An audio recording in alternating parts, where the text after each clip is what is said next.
السلام علیکم ناظرین، زه یم واجد الله او تاسو ګورئ زما فیسبوک او یوټیوب چینل. امید لرم چې خبرې او ژوند به مو ښه تېرېږي. ناظرین کرام، اوس خبره د خط نه ویډیو ته راورسېده او د اسلام آباد های کورټ یو جج صاحب پرون په یو ویډیو بیان کې دا اعتراف کړی دی چې په هغوی باندې څه قسمه پریشر اچولی کېږي او څرنګې ظلم د هغوی سره کېږي او څرنګې د هغوی فیصلې تبدیل کېږي او د فیصلې تبدیل کولو دپاره په هغوی باندې څه قسمه پریشر اچولی کېږي. د دې اعتراف هغوی پرون په یو ویډیو بیان کې کړی دی. دا در سره مخ تقدم د دې سره درته دا هم وایم چې د پاکستان تحریک انصاف د خیبر پښتونخوا په اسمبلی کې یو قرارداد منظور کړی دی او دا قرارداد د ډي جي ایس پي آر صاحب په پریس کانفرنس نه بعد منظور کړی دی او پاکستان تحریک انصاف یو کور کمیټۍ یو اعلامیه جاری کړله د ډي جي ایس پي آر صاحب په پریس کانفرنس باندې. هغه هم ستاسو مخ تقدم او د دې کور کمیټۍ یو مطالبه هم کړله. دا مطالبه هم ستاسو مخ تقدم چې دا دوی څرنګې مطالبه د دوی نه کړله. راځو د اسلام آباد های کورټ جج طارق محمود جهانگیري صاحب دا هغه جج دی چې دوی خط هم لیکلی، یعنی د اسلام آباد های کورټ چې شپږ ججانو چې کومه خط اسلام آباد کې سپریم کورټ ته لیکلی و چې په عدلیه کې مداخلت کیږي، په دوی باندې پریشر اچولی کیږي، دا هم په هغوی کې شامل و او دوی هم د خط کې حصه اخیستې وه او هغوی تر دې پورې ویلی چې د دوی په کمرو کې او د دوی په بیډ رومز کې څرنګې کیمرې لګولی شوي دي او څرنګې په دوی باندې پریشر اچولی کیږي، د دوی فیصلې تبدیل کیږي او د دې فیصلې تبدیل کېدو په حوالې سره جج دلاور صاحب ما ته رایادېږي چې کله هغه د عمران خان صاحب خلاف فیصله ورکړه، د هغې نه بعد بیا د هغوی سره څه وشو، بیا هغه عجز لندن ته څنګه لاړه،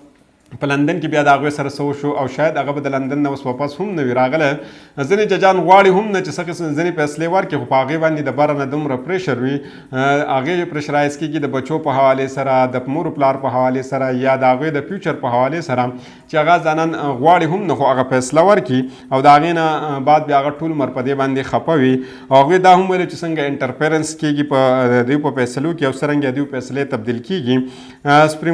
سپریم جوډیشل ته دوی یو خط لیکلی و، په خط کې دوی سپریم کورټ کې دا کیس اوس موجود دی،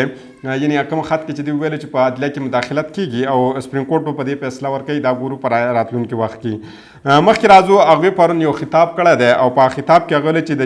ججان چې جوړېږي دا د عزت دپاره جوړېږي او د هر جج چې کومه دی خپل یو امیج جوړوي، یو خپل او د دوی دا فیصلې چې کومه دي دا مینیج کېږي هم او ریکارډ کېږي هم د دوی فیصلې او دوی مزید دا هم ویلي چې جج چې دی د قیدي جوړ شوی دی، یعنې څرنګه چې یو قیدي وي دارنګې جج هم قیدي وي. دا دوی په یو ویډیو بیان کې دا اعتراف کړی دی. په دې باندې سینیر صحافي حمید میر صاحب یو ټویټ کړی دی او د دوی دا ټویټ چې کوم دی دا ډېر زیات اهم دی او اهم په دوه وجو باندې دی. هغه وجې هم زه ستاسو مخې تږدم. حمید میر صاحب ویلي چې یو جج صفا دا ویل دی چې جج قیدیان جوړ شوي دي او اوس به یو جج دا نه وایي چې زه د جج په کرسۍ باندې کېناستلو حق لرم، ځکه چې د جج مخکې یو خط هم لیکلی و او په خط کې دوی تر دې پورې ویلي چې دوی په بیډروم کې کیمرې لګولی شوي دي او هغې دا ویل اهم خبر دا ده په دې کې دوی دا ویل چې د دې جج د پاکستان تحریک انصاف سره په ماضي کې هېڅ قسمه څه تعلق نشته. په دې حوالې سره درته ځکه خبر کوم، مخکې درته هم وایم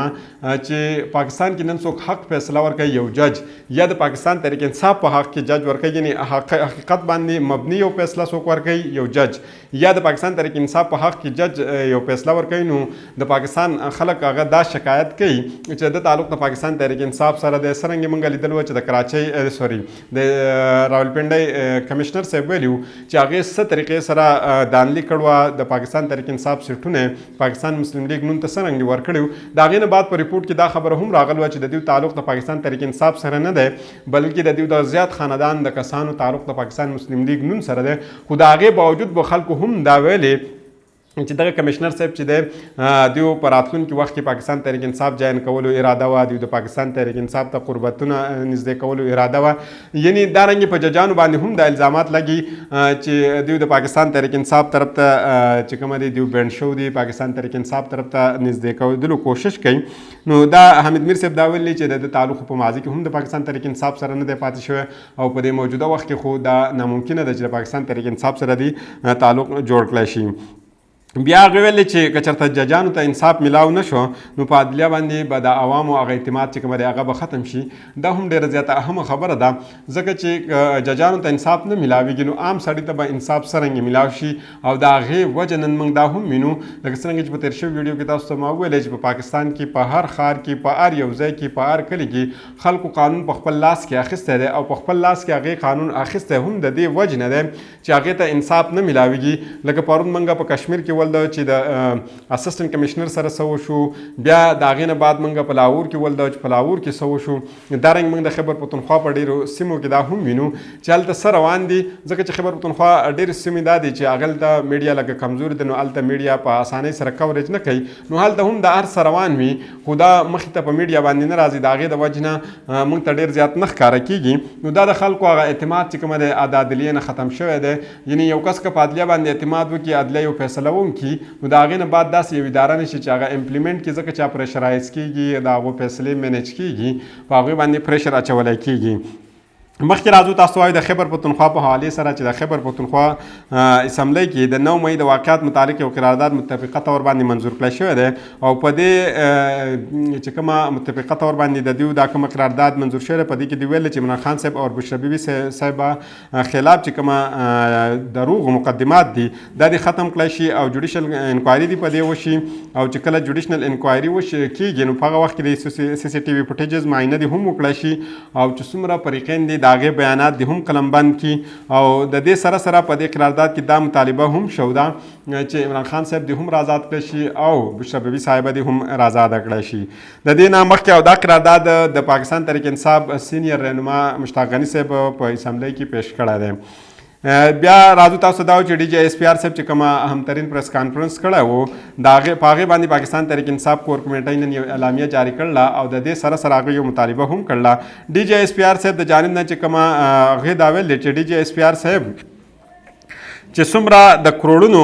پاکستانیانو نماینده دی سیاسي جماعت ته کومه سیاسي جماعت چې تاسو ته انتشاري ګروه وایئ د دې نه د معافۍ د مطالبه چې کومه آی ایس پی آر صاحب کړله دا موږ مسترد کوو دا د پاکستان تحریک انصاف کور کمیټۍ دا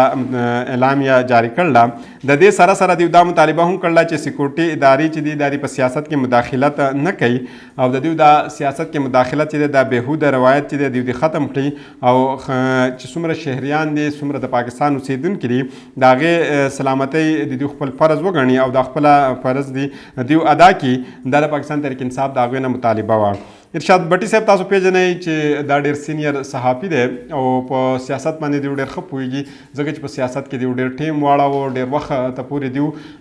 کور کو د مشرف وخت دوی لیدلی دی د هغې نه بعد بیا دوی د زرداري صاحب وخت ولیده او صحیح نږدې نه دوی کور کو د هغې نه بعد بیا د نواز شریف صاحب وخت دوی ولیده بیا د عمران خان صاحب بیا د هغې نه بعد کومه پی ډي ایم 1 چې جوړ شوی د هغې نه بعد بیا دوی نگران حکومت او اوس موجوده حکومت چې کومه دی دا دوی د ډېر نږدې نه لیدلی دی هغې پرون ډېر غټ انکشاف کړی دی او دا انکشاف دوی په جیو نیوز باندې کړی دی او هغې دا ویلي چې په حال هی کې یعنې په تېر شوو ورځو کې چې سابق صدر د پاکستان علوي صاحب د عمران خان صاحب سره ملاقات وکړو نو د هغې نه بعد هغوی ډېر سخت بیانات ورکړي په هغې کې دوی تر دې پورې ویل چې معافي به هغه کس غواړي چې کوم انسان ظلم کوي او لګیا دی او ظلم یې کړی دی هغه کس به ولې معافي غواړي چې په هغه باندې ظلم شوی دی یا په هغه باندې ظلم لګیا دی دا دوی د آی ایس پی آر صاحب د پریس کانفرنس نه بعد دوی رد عمل ورکړی و او د هغې نه بعد دا خبرې کړوې خو ارشاد بټي صاحب دا ویلي وو چې عمران خان صاحب چې د سابق صدر عارف علوي صاحب سره چې کله میلاو شو نو عمران خان صاحب هغوی ته وویلې چې زه د خبرو اترو کولو دپاره تیار یم زه مفاهمت کولو دپاره هم تیار یم خو زه د ډیل دپاره نه یم تیار او نه غواړم چې زما کیسونه دې ختم کړی شي زما سره ډیل وکړی شي او نه زه د دې دپاره تیار یم چې زه د ملک نه بهر لاړ شم یعنې هغې ویل په دوه خبرو خو زه هېڅ حده پورې دې ته تیار نه یم نه ډیل کولو ته تیار یم نه دې خبرې ته تیار یم چې زما سره ډیل وکړی شي او ما دې د ملک نه بهر ولیږي. دا خو عمران خان صاحب ویلی دي او دا ارشاد بټي صاحب دا ویلی چې عارف علوي صاحب دا ویلی. اوس راځو د رانا ثناء الله صاحب په حوالې سره درته وایم زما لپاره دا ډېر زیاته حیران کن خبره وه او حیران کن خبره زما دپاره ځکه وه چې رڼا ثناء الله صاحب ډېر سینیر سیاستدان دی او دیو ډېر وخت په سیاست کې اړولی دی یعنې پوره ژوند دیو سیاست ته ورکړی دی خو د دې دومره عمر اړولو نه بعد که دیو چېرته دا خبره کوي نو دا ډېره زیاته حیران کنه ده او دویمه خبر دا ده چې سیاسي چې څونه خلک دی ټول دا اعتراف کوي یا دا مطالبه کوي چې غیر سیاسي خلک په سیاست کې ولې مداخلت کوي یا مونږه پریشرایز کوي نو که مونږ چې د رڼا ثناء الله صاحب د خبرې ته وګورو نو دلته دا هم حیران کن ده چې آخر تاسو په خپله دا کار کوئ نو بیا د غیر سیاسي خلکو نه دا مطالبه تاسو ولې کوئ رڼا ثناء الله صاحب ویلي چې د پی ټي آی د سرګرمیانو باندې پابندي عاید کولو فیصله هر یو وخت راتللی شي نو د دې خبر نه تاسو اندازه لګولی شئ هغې ویل چې پاکستان تحریک انصاف چې څومره سرګرمیان دي په دې باندې مونږ پابندي لګولی شو او دې لپاره څه وخت مقرر نه دی دا ګنټه پس هم راتلی شي 2 ګنټې پس هم راتلی شي 3 ګنټې پس هم راتلی شي او 10 ورځې پس هم راتلی شي اوس زه ستاسو په مخ ته یو خبر اږدم چې په خیبر پښتونخوا کې د پاکستان تحریک انصاف 2/3 اکثریت دی یعنې 19 سیټونه نورو پارټیانو ګټل دي اپوزیشن کې دي نور چې څومره سیټونه دي هغه پاکستان تحریک انصاف ګټل دي دارنګې که مونږ پنجاب ته وګورو پنجاب کې پاکستان تحریک انصاف د ټولو نه غټه پارټي وه خو د بعضو د قسمت نه چې د دوی سره کومه کرپشن شوی دی د هغې نه بیا هم د پاکستان تحریک انصاف په پنجاب کې بهترین اکثریت دی یعنې ښه بهترین نمایندګي شته دارنګې که چېرته په وفاق کې دیو ته هغه مخصوص چې کومه سیټونه دي هغه دیو ته میلاو شي نو دیو به د وفاق هم یو غټه پارټي جوړه شي دارنګې په سند کې هم د پاکستان تحریک انصاف نمایندګي شته په بلوچستان کې هم شته په کشمیر کې هم شته او په ګلګت بلتستان کې هم شته د دې هر څه باوجود که ته چېرته دا وایې چې پاکستان تحریک انصاف باندې څه وخت هم پابندي لګولی شي څه وخت دا حکم راتلی چې پاکستان تحریک انصاف پارټي ختمه شوه او دوی په پاکستان کې قسمه سرګرمي به نشي کولی نو دا زما په خیال باندې یو غیر سیاسي خبره ده یو غیر سیاسي طرف نه دا حکم راغلی دی ځکه چې یو سیاسي کس بل یو سیاسي کس باندې څنګه دارنګې پابندي لګولی شي او بیا یو دومره سینیر کس چې د هغه ټول عمر په سیاست کې تیر شوی دی او هغه بیا دا خبره کوي نو دا ډیره زیاته حیران کن خبره وي مخکې راځو درته وایم چې پاکستان پیپلز پارټۍ یو سینیر رهنما دی هغوی نن هم یو ډېر اهم بیان ورکړی دی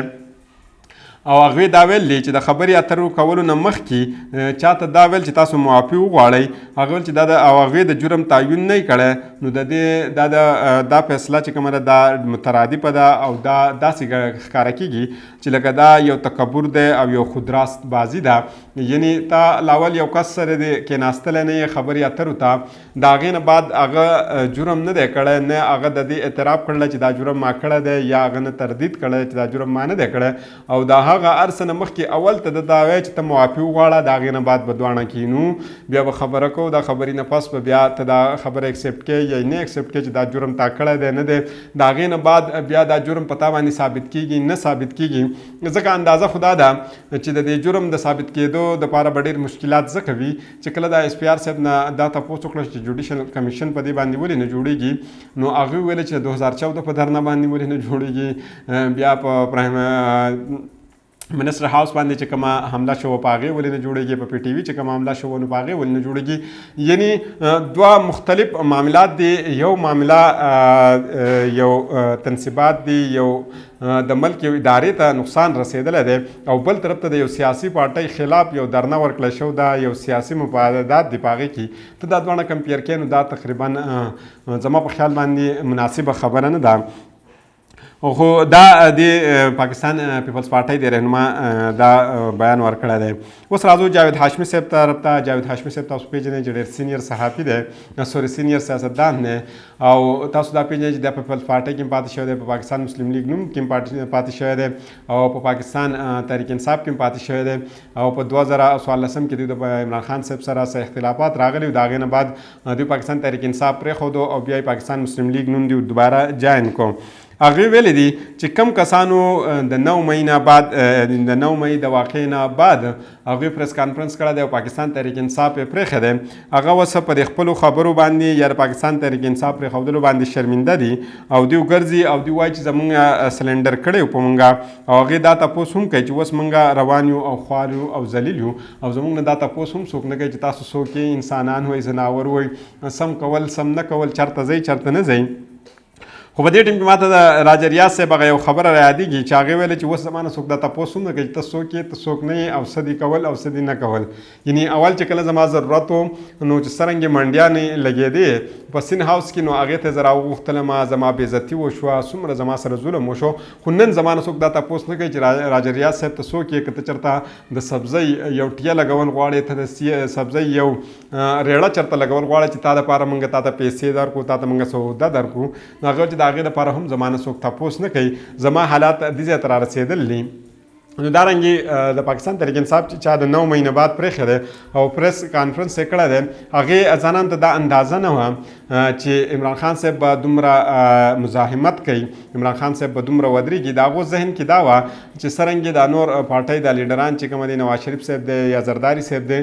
دوی ډیل کوي او د ډیل نه بعد دوی ملک پرېږدي هغوی هم دا سوچ کوي چې عمران خان صاحب به ډیل وکړي او دوی به بهر لاړ شي او بیا به زموږ حالات ډېر زیات خراب وي. د هغې نه ښه خبره دا ده چې موږ مخکې ډیل وکړو او خپل معاملات ټیک کړو. خو عمران خان صاحب هغې دوی د قریب نه ولیدلی چې عمران خان صاحب څومره سخت سړی دی. هغې هر هغه څه وکړه چې کوم چا د عمران خان صاحب نه توقع نه کوله. هغې جیل برداشت کو هغې یوازې پاتې شه بیا یې مقابله وکړه. د هغې نه د هغه ملګري درې کړی شو هغه نوي کسان راوستو هغه بیا په جیل کې و او په جیل کې هغې الیکشن وکاټو. یعنې داسې ښکاره کېږي لکه انډین فلمونه چې ګورئ عمران خان صاحب داسې کارکردګي په خپله